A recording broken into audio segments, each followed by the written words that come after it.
Can we just admit it for a second? Being a photographer in 2020 or whatever year you're watching it after this is hard. It is hard to be a successful photographer in nowadays situation. One, because everyone wants to do it, and two, because there's so many good people at it. So how do we take where we are and move ourselves forward in our craft? Recently, I've just been thinking a lot more about not where I want to be as a photographer and videographer, but where I am as a photographer. See, my focus for so long has been on where do I want to be? What are my goals for photography? Where am I wanting to go? What type of clients am I wanting to have? Things like that. But I was missing out on where I really was for a long time. And I think recently that's really spun into me with not having that much time, honestly, like I have before in the past, to be able to really refine my craft and grow as a photographer and my talent, my personality, things like that. I've really found myself just desiring to understand where am I as a photographer. That way I can better move into where I want to be. Because when I've been so focused on where I want to be as a photographer, a lot of times I've missed out and I've failed on realizing where I am, and it's stunted my growth. So today we're going to be talking about the 7 different phases that photographers go through. And the reason why this is so helpful for you guys is not because necessarily you guys maybe don't have any idea where you're at, or it's meant to discourage you guys from where you should be going and where you want to be, but it's to help you realize where you're at. That way you can improve. And upon that realization of where you're at, realize how you can move forward and grow into the type of photographer you want to be. So I hope you guys enjoyed today's video. We're going to be talking about all the stages from being a hobbyist photographer all the way to if you're looking to earn big bucks. So we're going to talk about all of that today. Going to get you guys walking through it, help you guys understand where you're at. That way you can better move forward.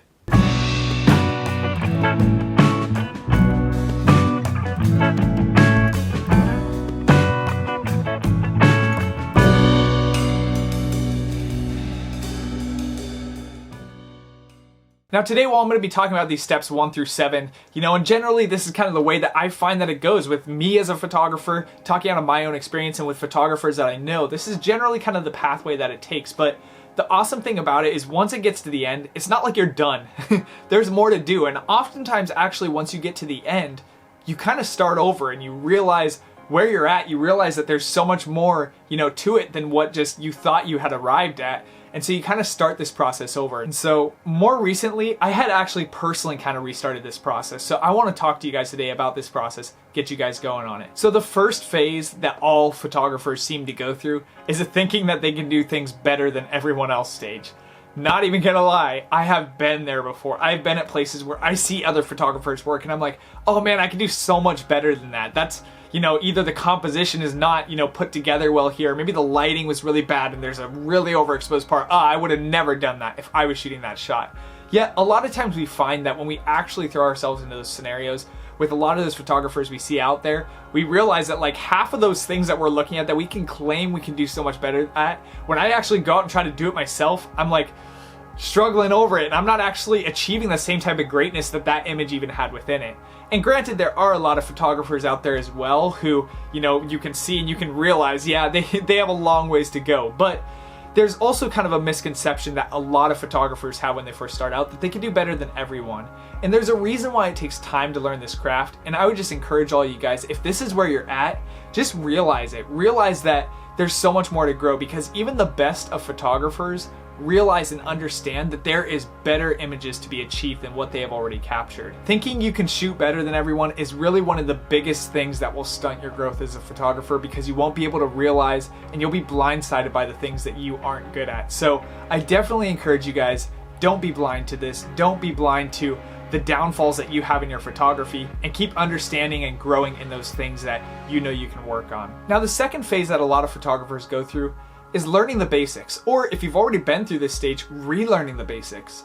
I've actually found myself in my life coming back to the basics before and relearning how to do the basic, functions of camera. Not that I didn't know how to do them before and I'm learning them from a fresh perspective, but relearning them and mastering them, getting them dialed in. I think with something like wildlife photography, for example, which is what a lot of you guys follow me for, in wildlife photography, if you don't have those basics down to a T, you're going to be leaving a lot of elements up for control by the camera, or things that you just are out of control of. So learning the basics and learning them and mastering them, getting to so familiar with that shutter speed that you don't even have to think about the number. You don't have to think about where those knobs are to punch in focus and manual focus, or you don't have to think about where the knob is to change the f-stop for the shot you're about to take. Those things a lot of times are so key and so fundamental. And a lot of photographers that, think they're so great and skip past this step wind up never really becoming great artists and great photographers because they don't understand how to control that camera. And if you don't understand how to control that camera, your images they will blend in like everyone else. The best photographers out there are because they take unique images, they have an irreplaceable artistic view that they are able to capture, and that is all due to knowing how to control that camera for them. So definitely make sure that you're learning the basics, learning where you're at, learning what you still need to improve on and understand, and cycle back around to it if you don't feel like you've mastered it yet. Now, the third phase that all photographers seem to go through is casting a wide net. And what I mean by that is, when I first started out doing photography, I wanted to shoot this, and I wanted to shoot that, and I wanted to shoot that. So I was doing, for example, event videography. I was trying to do wedding photography. I was trying to do senior portraits. I was trying to do wildlife photography. I was trying to do so many different types of photography and videography that I really wasn't getting too expert in any of them. Like, I really wasn't getting that great in any of them. So a lot of times as a photographer, it's so exciting just to go out and start taking photos of anything you can because you think you can do it better than everyone else and blah, blah, blah, blah, blah. But in reality, you're probably not able to do that. I mean, there's really no photographers that I'm sure you follow actually out there that are really quality, top-notch photographers and do more than maybe at most 3 or 4 different types of photography. For example, just to list a few of my favorites, one of my favorite videographers out there is a guy named Daniel Schiffer on YouTube. He takes incredible food, drink, product videography and does it in a way that no one else can do. But he doesn't really try to reach out beyond that. Like, you don't see him posting up wedding videos, for example. You don't see him posting up about wildlife, nature, things like that. So when you stick to where you're at, you're able to improve so much more on it. Another guy I like to follow a lot on Instagram is Shaz Jung. He has amazing, beautiful photography, wildlife photography, but he's so refined that he focuses on, the big cats and stuff like that. And he captures just stunning images of them that I don't really get to see anywhere else. I mean, I don't know of another Instagram photographer who has that high quality of cat images as him. But you don't see him very rarely, if ever, posting about any other species. So that's even a more extreme example of specializing in something.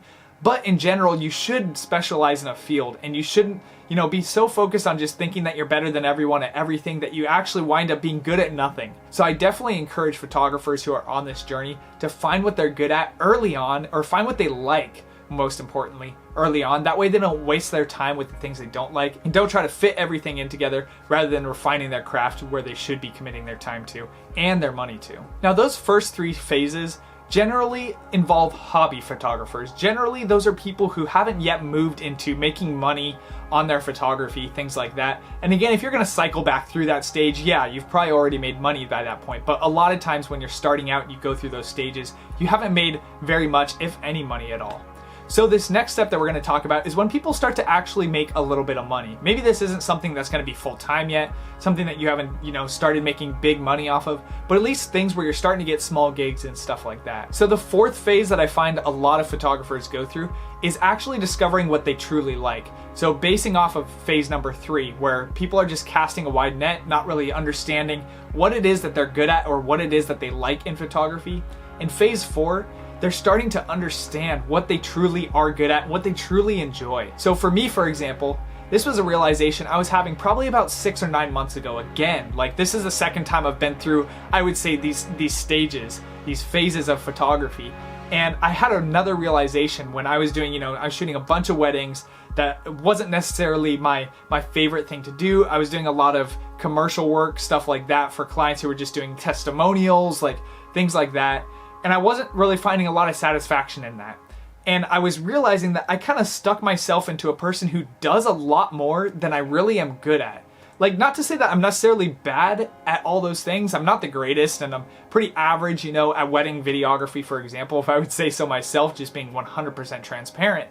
But I was realizing because I was trying to do everything and make money on anything that I could, that I wasn't making real serious money where I am really good at. And so in that process, I've actually started up YouTube. You know, I've done this wildlife channel because that is one of the biggest passions that I have, is doing wildlife photography and stuff like that with you guys. And in regards to videography, I've actually really narrowed it down to mostly just shooting music videos, dance videos, other types of art videos like that, and also as well doing a little bit of product stuff here and there. Realizing that that's really what I want to get refined to, and starting to cut out the noise and a lot of the rest of that has really benefited me in terms of growing in my talent as a photographer and knowing what I'm worthwhile for and knowing what people are willing to pay me for. Now after this phase, typically it comes to phase number 5 that I find with a lot of photographers, which is realizing that you really aren't as good as you thought. Because once you really understand something, because you're so passionate about it and you're so, invested into it, you start to see a lot of the flaws in your own work. And you start to see how much work it takes for other people to be able to do what they do at such a high level. And so a lot of times you get to a point where you realize, wow, my photography is really not as good as I thought it was. Like back in phase 1 when I thought I was the shiz and all that stuff, like I'm really not that great. And so I think this step is really important, because without this step, you kind of could very easily get caught in a track of just being prideful, overly prideful about your work, being very cocky about it, and kind of starting to push people out of your industry. So this step is really important for bringing yourself back in, bringing yourself back into the community of photographers around you, and being willing just to learn some more rather than just getting caught up in, now I've gotten good at this is what I'm good at, and then just kind of going from there, because then you never really have a grounding point that keeps bringing you back to growth. This is a phase that I would say I've kind of recently gone through in the past few months, and I'm kind of coming out of right now and realizing a lot of where, my work really isn't as good as I had hoped it was going to be. I was hoping that I would get to a certain place by this time of year, and it wasn't quite where I wanted it to be. And a lot of things happen, in regards to external factors like COVID or having to work another job recently and stuff like that. But not trying to blame any of those things. Those things are things that have helped me realize actually truly where I'm at. And so that's one of the cool things about you guys on this YouTube journey with me, is that you guys have seen a lot of that. You guys have seen me grow even from the beginning. I mean, the progress from YouTube video number 1 to now, I would say is, something that I can at least look at and be proud of. And so even though I was already making money full time at the beginning of me launching a YouTube channel, that doesn't mean I was perfect or anything like that, but yet it meant I had so much more to learn and grow. And so realizing this for myself has been powerful over the past few months and has allowed me to get into phase number 6. Phase number 6 is one of the biggest phases that I would say, and one of the most important phases. And when you finally build up to this stage, it feels so good. Phase number 6 is really about refining your craft. So now you've gotten past the points of thinking you're better than everyone else. You've gotten past the points of not knowing what you want to do. You've gotten to the point of where you know what you like, you know what you can be good at, and you've gotten to the place where you realize how much more you have to grow. Now, when you get into phase number 6, you actually start refining that craft. So now that I'm aware of all those things, I can know exactly where I need to work on. So for example, for me refining my craft, a few years ago, I kind of started out doing photography and earning money with senior portraits. Yet at the time, I was not good at knowing how to do coloring, color correction, things like that. And so every time I took a senior portrait, I was just taking that green bar and I was cranking that saturation up, the green hues. And now that I look back at it, it looks so ugly and so ridiculous. But at the time, I was just thinking like, ooh, green, vibrant, makes everything look good. But honestly, it just looks bad. Like, I look back and I can't believe some of the photos I took and the ways I edited them. With that being said, it takes, going through those stages, going through those phases to realize truly how to refine your craft. Because if you think you can shoot everything better, there's no reason for you to learn how to refine your craft. And until you get to the point where you kind of realize that you're not as great as you thought you were, and you also realize where you want to be, until then, you really don't start to refine that craft. So phase number 6 is so crucial because you actually start to get good at what you want to get good at. And I think as a photographer, this is what defines the greatness of a photographer. It's not how much money you make necessarily. Because unfortunately, there's photographers out there who make decent money, but they're really not that good at what they do. And there's also photographers who don't make hardly any money, but are really good at what they do. But I think that ultimately as a photographer, I want to be able to look back at myself, 20, 30 years after I've taken a photo and, done the whole process with it. Maybe put it up on my wall in my office someday, and I look back at it and I can be proud of that photo. And I think that that only comes when you actually refine your craft. So I'd say phase number 6 is the most important and the most center of what photography is, because if you don't actually get better at your craft and get to a place that is really quality, really talented work, really visionary, then I think as a photographer, you really don't have too much to be proud of at the end of the day. Now, the last phase of being a photographer is really where the biggest part of it comes in terms of money and stuff like that. When you get to phase number 7, it's all about monetizing and branding. So now that you've learned a lot, you've become a quality photographer, and you've learned, gone through all those stages of, depression and happiness and excitement, passion and growth, then you get to a point where you realize, I can make money with this, or you realize I need to make more money with this because I'm good at it. So when you get to this stage, it's a really tough stage to be in, because a lot of photographers are artists, but not business people. And so this phase might not apply to all of you out there. Maybe your vision for photography isn't to make money off it. But I know that for a lot of photographers, and one of my biggest goals, after a year of doing photography, was I want to be able to do this and do it full time, but then beyond full time, be comfortable, make money and make a good living off of photography. And I'll break it to you first. Not a lot of photographers make a good living off of their photography. So I'm planning on doing a lot with helping people to understand how to make money with photography and videography in the future. And there's some sneak peeks I don't want to quite kind of throw out there and divulge to you guys yet, but those things will be coming. But for the moment, let's just take it simple for a second and talk about how monetizing and branding are really some of the biggest and final phases you go to as a photographer. Ultimately, clients want to know you for something. And so referring back to the previous phases where you learn to be good at something specifically, clients like that. Clients don't like necessarily a person who can do everything out there. And not saying that you can't make money that way. I've made money that way, to be honest, to be perfectly honest. I have made money that way for a long time. But I definitely haven't made as much money as I know I could, because I have done that. I've locked myself into a place where I do a little bit too much. And I'm not known, for anything specific. For example, let me give you an example of a videographer named Steve Geralt. He's with a group called The Garage, and these videographers get paid insane, insane amounts of money per day. Probably what you make in a year. So there are really refined, special videographer and photographers out there that can just do incredible stuff.